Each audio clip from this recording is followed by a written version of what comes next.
네, 국내 해외 증시 저희가 쭉 살펴봤고요. 이제 야간 선물 지수는 어땠는지 또 살펴보도록 하겠습니다. 토마토 투자 클럽의 한 교수 전문가와 연결해서 얘기를 나눠보도록 하겠습니다. 전문가님. 네, 안녕하십니까, 강익수입니다. 네, 자 뉴욕 증시는 뭐 사흘째 계속 강세를 가고 있는데 야간 선물 지수는 어땠는지 또 체크 포인트 말씀을 해주시죠. 네, 그렇습니다. 국내 증시 외에 해외 증시의 흐름이 상당히 좋습니다. 어제 우리나라 증시 지수가 많이 밀려서 우리 시청자들 많이 놀라셨을 것 같은데요. 이것이 수급의 힘입니다. 증권시장에서는 특별한 악재가 없음에도 불구하고 외국인과 기관들의 이유 없는 매도로 인해서 지수가 밀리는 이런 형태가 되죠.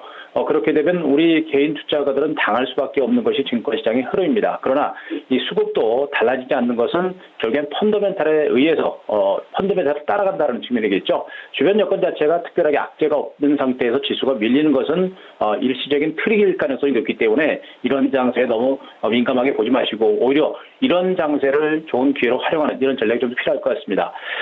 주변 여건들은 상당히 좋습니다. 미국의 뉴욕 증시 아시겠습니다만 나흘째 강세가 계속해서 진행이 되고 있고요. 이에 따라서 야간 선물 지수도 소폭의 상승세를 이어갔습니다. 0.30포인트로 오면서 260.80포인트에서 마감이 됐고요.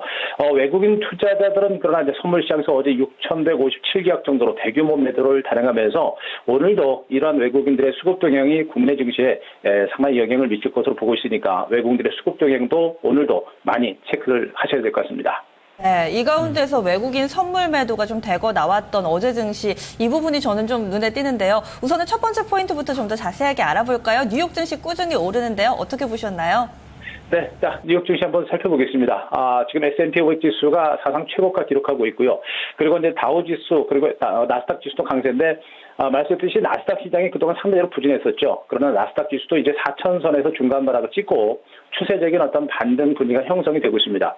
이 정도면 이제 미국 증시에 대해서는 우리가 걱정은 안 하셔도 될 것 같습니다. 최소한 미국 증시가 상승세를 기록을 해야 우리나라 증시에도 긍정적인 영향을 미칠 건데 과거처럼 미국 증시만 혼자 가고 국내 증시는 못 가는 이런 형태가 나올 수도 있겠죠. 그러나 어쨌든 간에 미국 증시의 흐름은 좋고요. 앞으로도 점진적으로 상승세가 나올 수 있는 그런 가능성이 좀 높은 이런 형태를 보여주고 있기 때문에 미국 증시에 대해서 우리가 너무 민감하게 보지는 않으셔도 될 것 같습니다. 박스권 장세가 좀 더 나올 거로 기대가 됐습니다만 워낙에 경제 지표가 좋게 나오고 있기 때문에 앞으로 미국 뉴욕 증시의 추가적인 반등세가 좀 더 나올 수 있는 그런 가능성이 상당히 높다라는 부분들을 보시기 바랍니다.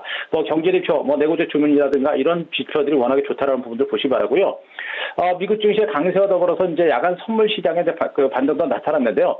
야간 선물 시장이 장중 내내 이제 혼주 장세를 기록했다가 장 후반에 강하게 이제 반등세를 기록했습니다. 그 이유는 일단 외국인 투자겠죠.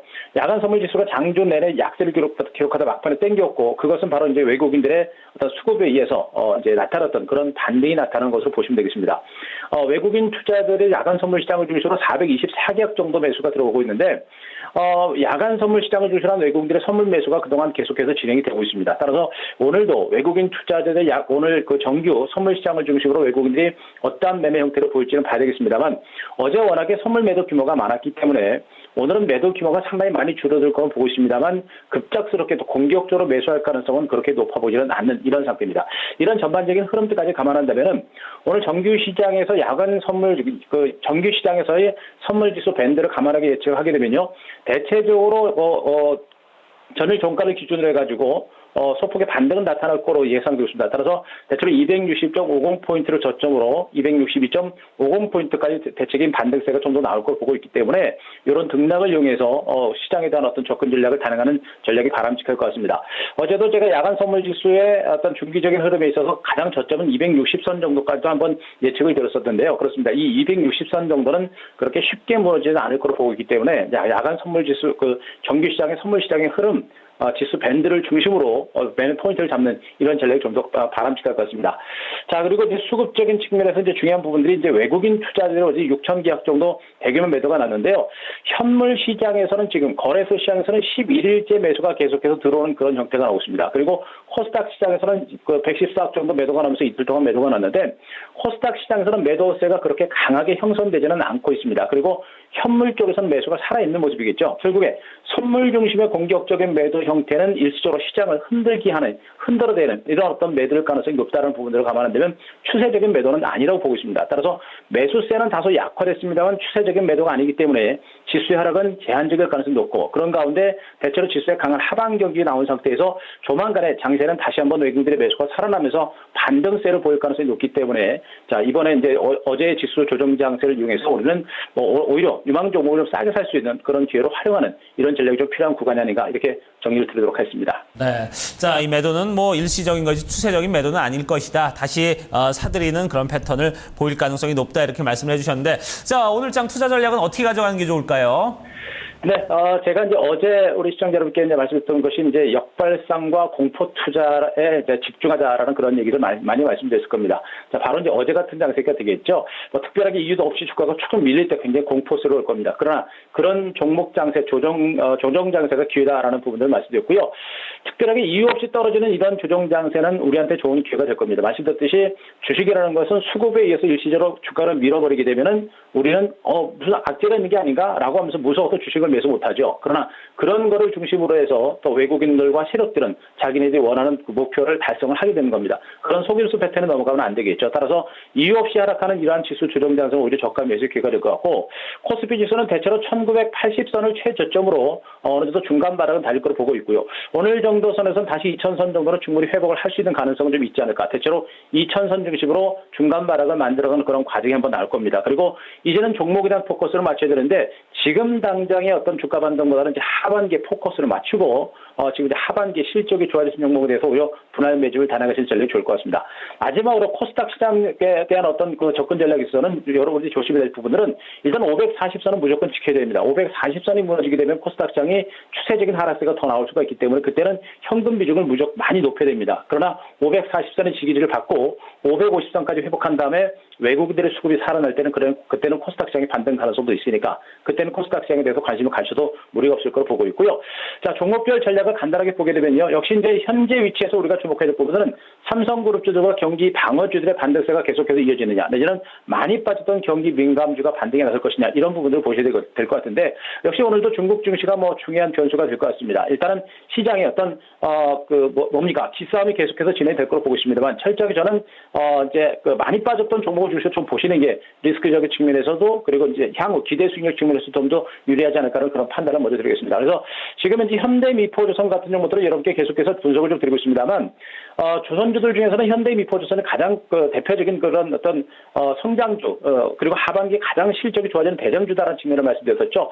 대규모 또 신규 수주가 어제도 또 다시 단행이 될 정도로 현대미포조선의 신규 수주는 계속 진행되고 있고 에코십이라든가 그다음에 LNG선을 중심으로 한 수혜 폭이 가장 큰 종목이 바로 현대미포조선입니다. 그래서 어제도 말씀드렸습니다만 이런 종목들은 대체로 15만 원 정도를 저점으로 해가지고도 주가가 눌림이 나오더라도 우리는 중기 관점에서 계속해서 물량을 잡아가는 이런 관점의 대응 전략을 말씀드렸듯이 추세적인 반등 흐름과 함께 중장기 관점에서 15만 원 선을 저점으로 한 조정이 나올 때마다 우리가 계속해서 관심을 갖고 물량을 가져가는 전략이 좋습니다. 따라서 뭐 조선주들은 현대미포조선과 대우조선 딱 두 종목만 보시는 게 가장 맞는 전략이 될 거 보고 있고요.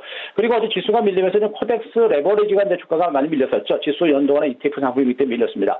자, 밀리긴 했습니다만 1% 조금 넘는 그런 하락이에요. 그렇게 많이 부담스러운 단계는 아니다라는 측면이겠고 레버리지 같은 종목들 우리가 매매하실 때는 역시 이제 시장의 어떤 큰 흐름을 딱 보고 보시는 게 좋은 겁니다. 그래서 지금 현재 이 종목도 앞서도 말씀드렸습니다만 코스피 지수가 대체로 1980 내지는 1990전 정도에서 중간 바닥을 찍고 반등에 나설 수 있는 가능성이 높다라고 말씀드렸듯이 지금 현재 주가 대체로 11,800원 정도를 저점에서는 이런 구간에서는 우리가 중기 관점에서 계속해서 물량을 모아가는 이런 관점의 대응 전략은 아직은 해볼 만한 종목이 아닌가라는 그런 판단도 드리겠습니다.